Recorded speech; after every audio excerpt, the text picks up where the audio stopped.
Aí. Deu.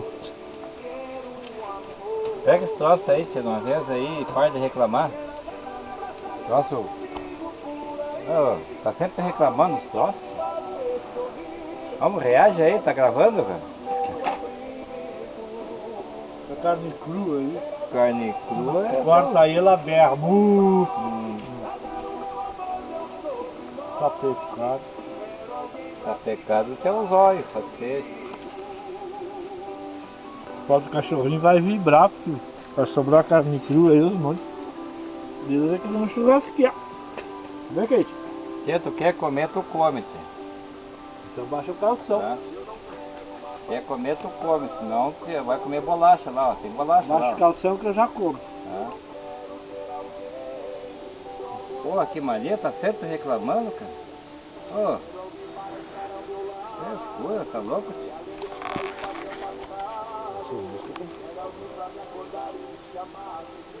Ainda bem que tá chegando a hora aí que eu vou me adonar de tudo. Tá? Aí eu vou fazer umas pescarias tranquilas, vou trazer quem eu quero pra cá. Depois seus filhos começam a tocar sozinhos. Pra pensar em raiz que não existe. Ah, louco, só eu pra te aguentar. O matador ataca novamente. Vamos xingar mais um pouco.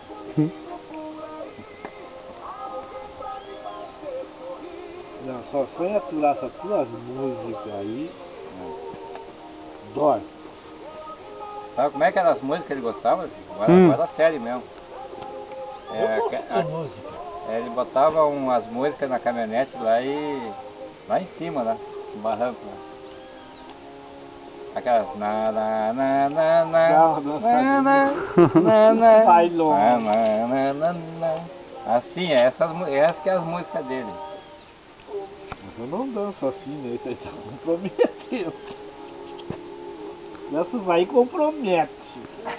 Essas aí deixa muito a desejar. É louco. Eu quero um pedacinho, tô com fome. Eu vou almoçar aqui. É muito pouco. Quero almoçar, quero comer. Ai, Deus do livro! Ai, não! Como é que é? Capaz de cair com a bunda dentro da panela. Um pouco ele fica empanelado ali, ó. Dá pra comer.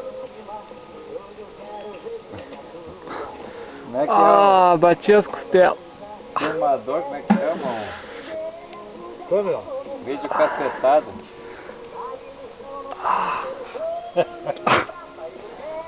Tá louco, meu cachorro. Café da tarde vai ficar cedo, pronto.